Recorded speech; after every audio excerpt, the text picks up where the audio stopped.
विष पितामह की ब्रह्मांड से ज्योत निकली और भगवान के चरणों में समाहित हो गई। प्यारे जिनके प्राण कंठ के ऊपर से निकलते हैं, नाक कान इत्यादि से, उनको ऊपर के लोग प्राप्त होते हैं, भूर्भुवः स्वः महाजना तपा इत्यादि। जिनके प्राण ब्रह्मांड से निकलते हैं उनका मोक्ष हो जाता है। यत्र गत्वा न निवर्तन्ते तद्धाम परमं मम। जिनके प्राण कंठ के नीचे से निकलते हैं, मलमूत्र इत्यादि का त्याग हो जाता मरते समय, ऐसे लोगों की अधोगति हो जाती है। प्यारे विष पितामह ने प्राण प्रयाण किया है। इधर कुंती से मिले भगवान। बुआ कुंती से पूछा, आप सबने सब कुछ मांगा, बुआ आपने कुछ नहीं मांगा। कुंती ने कहा, केशव बिन मांगे मोती मिले, मांगे मिले ना। आपने क्या नहीं दिया? यदि देना चाहते हो विपदा संत में देना चाहते हो तो मुझे विपत्तियां दो। भगवान ने कहा, अरे बुआ, संसार के जो भी जीव मांगते हैं वो सब हमसे संपत्तियां मांगते हैं। इकलौती आप ऐसी हो जो हमसे विपत्तियां मांग रही हो। कुंती ने कहा, कन्हैया अय केशव, यदि विपत्तियां हम पे ना आई होती तो मुझे आपकी याद ना आई होती। दुख में सुमिरन सब करें और भैया सुख में करें न कोई, जो सुख में सुमिरन करे तो दुख काहे को। आज कुंती से विदा लेकर के भगवान चले।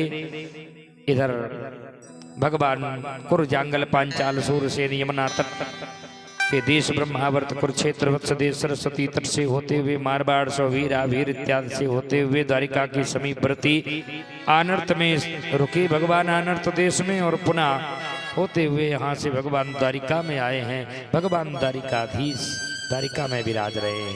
बोले द्वारिकाधीश भगवान की। इधर परीक्षित के जन्म की कथा आती है।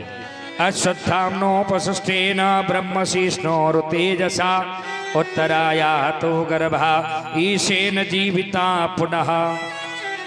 जो उत्तरा का गर्भ ब्रह्मास्त्र के प्रयोग से हाथमा ने मर चुका था, भगवान ने जिसे पुनर्जीवित किया, उसी बालक का यहाँ पर जन्म हुआ है। और युधिष्ठिर जी ने बहुत सा दान किया है, नाती का जन्म हुआ है, नामकरण कराया है, ब्राह्मणों ने बताया है।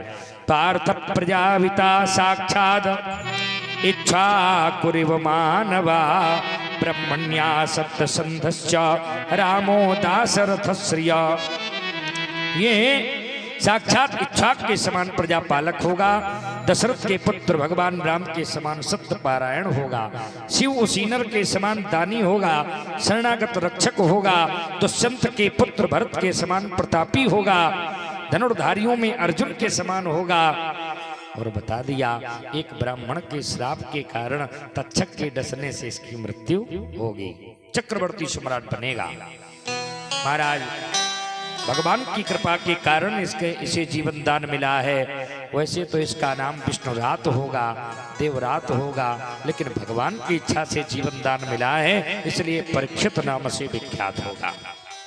परीक्षित माने जो दूसरे की इच्छा से जिसे जीवन दान मिला हो, या माँ के गर्भ में ही जिसने परमात्मा की परीक्षाओं को पूर्ण कर लिया हो, वही परीक्षित है। परीक्षित जी के जन्म की कथा आती है।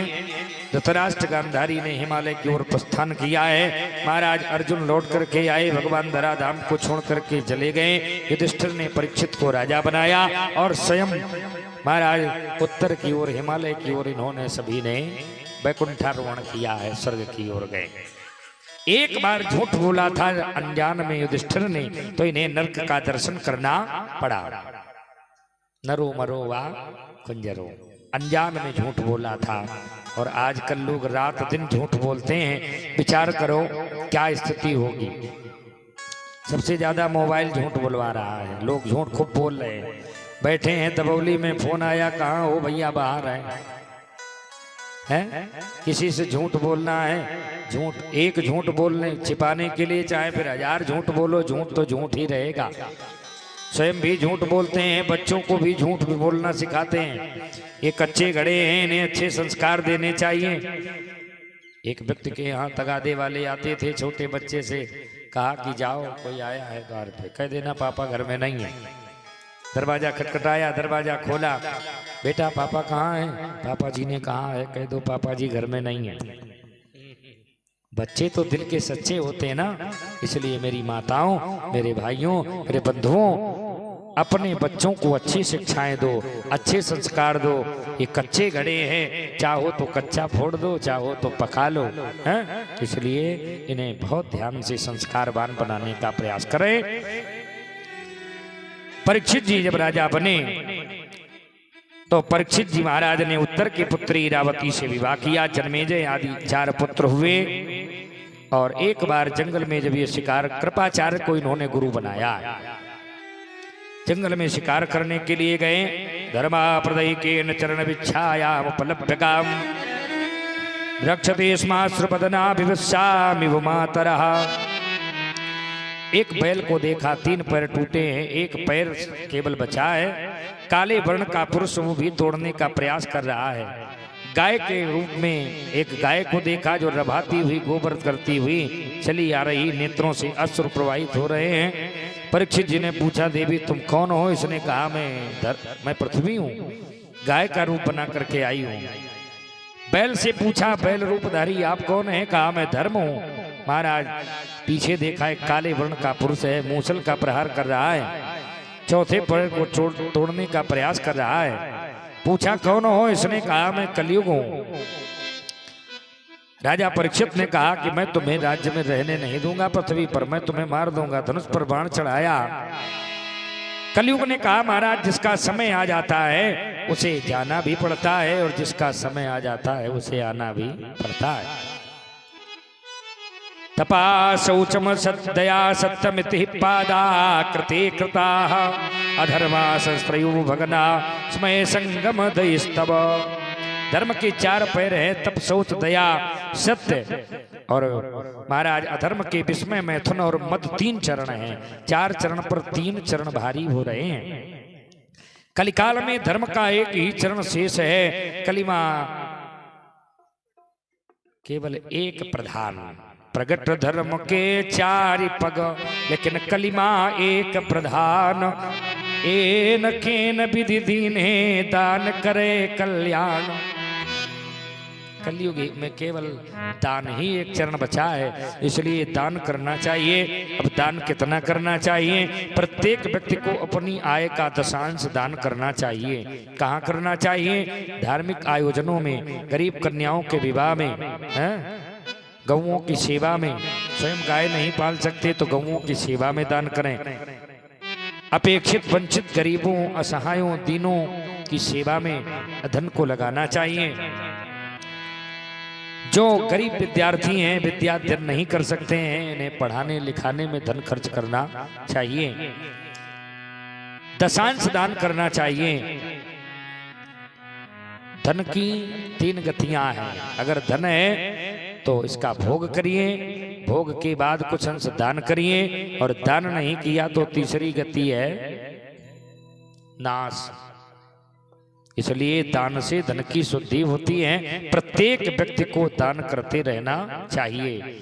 दान के लिए बताया गया, यदि बाएं हाथ में हो बाएं से ही दान कर दो, दाहिने में रखने की आवश्यकता नहीं है। हो सकता है दाहिने में रखते रखते बुद्धि बदल जाए, थोड़ा कम कर ले, जो निकल जाए वो हमें दान कर देना चाहिए। गाय का दान गाय की पूंछ पकड़ के करना चाहिए। घोड़े का दान घोड़े का कान पकड़ के करना चाहिए। लोहे का दान भूमि पर हाथ रख के करना चाहिए। अन्न दान बहुत बड़ा दान है। अन्न दान के माध्यम से जीवों का पोषण होता है। नहीं कुछ है तो वर्ष में एक बार कहीं भंडारा करवा दिया है। कुछ न कुछ हमें करते रहना चाहिए। महाराज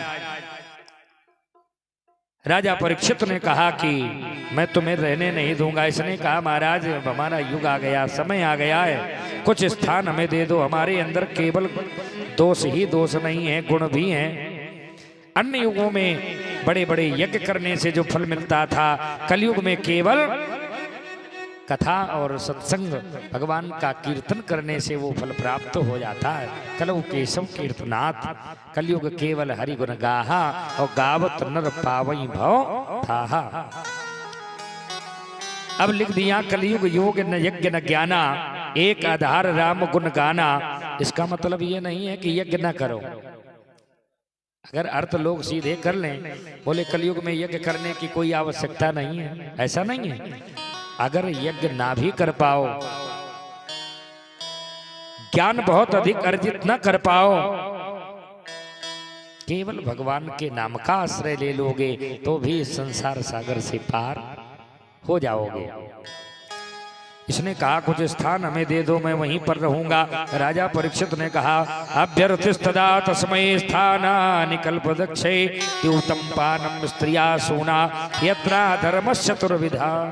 जाओ जहां पर जुआ खेला जाए वहां पर तुम निवास करो, और जुआ जहां पर खेला जाता वहां कलयुग का निवास होता है। जुआ बड़ा खराब होता है, चाहे ताश वाला हो चाहे खोपड़ी वाला हो। अब जिनके हुआ वो उनसे पूछो माताओं से, अब तो नहीं होते, पहले हो जाते थे। ऐसी जुआ है, न हारे चैन न जीते चैन। जो जीत गया है सोचता थोड़ा और एक बदाम लगा के देख ले, जो हारा बैठा है सोच रहा है एक बार और देख ले, थोड़ा लगा करके उधार लेके है। इसलिए जुआ खेलना ठीक नहीं है। द्यूतम पानम, जहाँ पर मदिरा पान किया जाता है वहां पर कलयुग का निवास होता है। जहां पर वेश्यावृत्ति होती है वहां पर कलयुग का निवास होता है। जहां पर जीव हिंसा होती है वहां पर कलयुग का निवास होता है। संडे हो चाहे मंडे खूब खाओ, और जब पड़ेंगे यमराज के डंडे तो भूल जाओगे। इसलिए संडे हो चाहे मंडे कबो न खायो अंडे, हैं लोग कहते हैं ना। अरे एक बात बताओ, कोई मरे हुए व्यक्ति को सुनते हैं, स्पर्श कर लेते हैं, जब जाते हैं हम लोग सुन करके स्पर्श कर लेते हैं तो क्या करते हैं? स्नान करते हैं। गंगा जी पर जाते हैं तो गंगा जी में स्नान करते हैं। ये बात अलग है कि लोग कम स्नान करने लगे, अब लौट आते हैं, लेकिन गंगा स्नान करते हैं। क्यों? हम पवित्र हो जाएं, मरे हुए को छुआ है। और जब मार मार के हम खाते हैं, पेट में घूम रहे हैं लाद के, कौन सी गंगा स्नान करोगे जो पवित्र हो जाओगे? इसलिए जीवों की हिंसा करना बड़ा पाप है। जीव हिंसा हमें नहीं करनी चाहिए। भगवान ने बड़ी अच्छी अच्छी वस्तुएं बनाई हैं, इन्हें खूब खाओ, बढ़िया बढ़िया साग सब्जियां बढ़िया बढ़िया खाओ, फल खाओ, मेवा मिष्ठान खाओ, परिवार के सहित खाओ बैठ करके, बड़ा आनंद आएगा। स्त्रिया सूना यत्रा धर्मस्य चतुर्विधा, जहां पर महाराज झूठ बोलने वाले लोग रहते हैं, अभिमानी लोग रहते हैं, अधर्मी लोग रहते हैं, रजोगुण जहां अधिक रहता है, कामी लोग रहते, वहां कलयुग की अधिकता रहती है। इसने कहा कि एक हमें स्थान दे दो। राजा परीक्षित ने कहा मांग लो। इसने कहा मुझे सोने में स्थान दे दो। राजा परीक्षित ने मन में विचार किया, भगवान ने कहा है धातु नाम कांचनोस्मि, धातुओं में मैं स्वर्ण हूँ, सोने में मेरा निवास है। राजा परीक्षित ने कहा स्वर्ण में निवास नहीं दे सकता। कलयुग ने कहा जो अन्याय से उपार्जित सोना हो उसमें मुझे निवास मिले। इसलिए मेरी माताओं, सोना खूब पहनो, अच्छी बात है। आपके आभूषण हैं, आभूषणों का कोई ना कोई महत्व है प्रत्येक आभूषण का, लेकिन पति को विवश न करो कि जबरदस्ती करो कि चाहे जहां से लाओ हमें झुमकी बनवा के लाओ। अनजान से कमा करके धन और बना करके आभूषण, झुमकी, बाला, झाला अगर आपने कानों में पहने तो क्या होगा? खोपड़ी पे कलयुग बैठेगा कि नहीं बैठेगा? इसलिए अन्याय से जो उपार्जित धन होता है उसमें कलयुग का निवास होता है। अन्याय उपार्जितम वित्तम दशम वर्षाणि तिष्ठति प्राप्ति चैकादशी वर्षी समूलम विनश्यति। अन्याय से उपार्जित धन 10 वर्ष तक बढ़ता है, हो सकता है एक पीढ़ी तक चल जाए, लेकिन जब नष्ट होता है तो परिवार फिर नहीं चलते हैं। इसलिए अन्याय से धन नहीं कमाना चाहिए। महाराज इस तरह से कलयुग को स्थान दे दी। राजा परीक्षित घर में आए, रात विश्राम किया, प्रातः काल हुआ। यो वै द्रोणस्त विपुलुष्टो न मातोदरे मृता अनुग्रहाद भगवता कृष्णास्याद्भुत कर्मणः। जो राजा परीक्षित ब्रह्मास्त्र के प्रयोग के द्वारा भी नहीं मरे। भगवान ने जिनकी रक्षा की, वहीं प्रातः काल हुआ, इन्होंने नित्य क्रियाओं से निवृत्त होकर के राजकोष को खोला। सुंदर सुंदर मुकुट रखे हुए हैं। एक मुकुट है जो इनके बाबा भीम जरासंध को मार करके लाए थे। पहले हमारे यहाँ सोने का इतना महत्व नहीं था। हमारे देश को सोने की चिड़िया कहा जाता था। जब वस्तु की कमी हो जाती है तो उसकी मांग बढ़ जाती है, और जब बाजार में मांग बढ़ जाती है तो मूल्य भी बढ़ जाता है। हमारे यहाँ न जाने कितने विदेशी आक्रांता आए और लूट लूट करके सोना ले गए। हमारे यहाँ सोने की कमी हो गई तो अब मांग बढ़ी तो मूल्य भी बढ़ गया। पहले हमारे यहाँ की माताएं सोने के आभूषण कम पहनती थीं, मणिमुक्ताओं के आभूषण पहना करती थीं। तो ये जो मुकुट था मणियों का मुकुट है, लेकिन कुछ सोना इसमें लगा हुआ है। वो बड़ा सुंदर मुकुट लगा, इन्होंने अपने मस्तक पर धारण किया, अच्छा लगा। और शीशा देखा, जैसे शीशा देखा तो स्थिति, शीशा देखने पे स्थिति बिगड़ जाती है? महाराज दशरथ जी ने भी शीशा देखा था, और यहाँ राजा परीक्षित ने भी शीशा देखा। शीशा देखा, बड़ा अच्छा लग रहा है, मुकुट लगा करके। शीशा माने दर्पण, और दर्पण एक ऐसा होता है, आप जैसे हो वैसा ही अर्पण कर देता है। कोई भेदभाव नहीं करता, सब बता देता है, बच्चे हो कि जवान हो कि बुढ़े हो। लगा करके वो मुकुट जंगल में शिकार करने के लिए गए। एकदा धनुरुद्यम्य विचरन् मृगयाम बने, जंगल में शिकार करने के लिए गए, इधर उधर समित हो गए। पहले राजाओं को ये शिकार करने का बड़ा शौक हुआ करता था। शिकार करते करते श्रमित हो गए, मन में सोचा चलो कहीं जलपान किया जाए। तो महात्मा समीक के आश्रम में आए। महात्मा समीक समाधि में थे। इन्होंने सोचा, हमें देख करके इन्होंने अपने नेत्र बंद कर लिए। महाराज वहीं पर एक मरा हुआ सर्प पड़ा था, मरे हुए सर्प को इन्होंने महात्मा के गले में डाल दिया। आ गए अपने राज्य में। इधर क्या हुआ, महात्मा समीक के पुत्र संगी को कुछ ऋषिबालकों ने बताया, तुम्हारे पिता का किसी ने अपमान कर दिया है, गले में मृत सर्प डाल दिया है। महाराज आज महात्मा श्रृंगी ने क्या किया, कौशिकी नदी का जल हाथ में ले लिया और वहीं पर आज श्राप दे दिया। इत लंघित मर्यादमो तक्षका सप्तमी हनि द्रयक्षति स्म कुलांगार चोदितो में तद्रिहम। इसने मर्यादा का उल्लंघन किया है, मेरे पिता का अपमान किया है, आज के 7वें दिन तक्षक के डसने से उसकी मृत्यु हो जाए। बालक जोर जोर से रोने लगा। महात्मा जी के नेत्र खोले, बेटा क्यों रो रहे हो? पिताजी आपके गले में किसी ने मरा हुआ सर्प डाल दिया, आपका अपमान कर दिया। महात्मा जी ने वो सर्प उठाया, फेंक दिया। ये सर्प कहाँ से आया, कहाँ गया, श्रीमद् भागवत में कोई वर्णन नहीं मिलता है। ये भगवान की माया है। अगर इसमें पड़े रहोगे तो ताल नामक क्षेत्र में बालुका का मंच बना करके आज राजा बुला रहा है, मिले कोई ऐसा संत जो 7 दिवसों में मुझे मुक्ति का मार्ग बता दे। और आज बड़े बड़े ऋषि महात्मा यहाँ पर आए हैं। अत्रि वशिष्ठ च्यवन श्रद्धान अरिष्ट नेम भृगु अंगिरा पाराशर विश्वामित्र परशुराम भरद्वाज गौतम मैत्रेय और अगस्त्य, बड़े बड़े महात्मा आए, लेकिन बालुका के मंच पर बैठने का कोई साहस न जुटा पाया।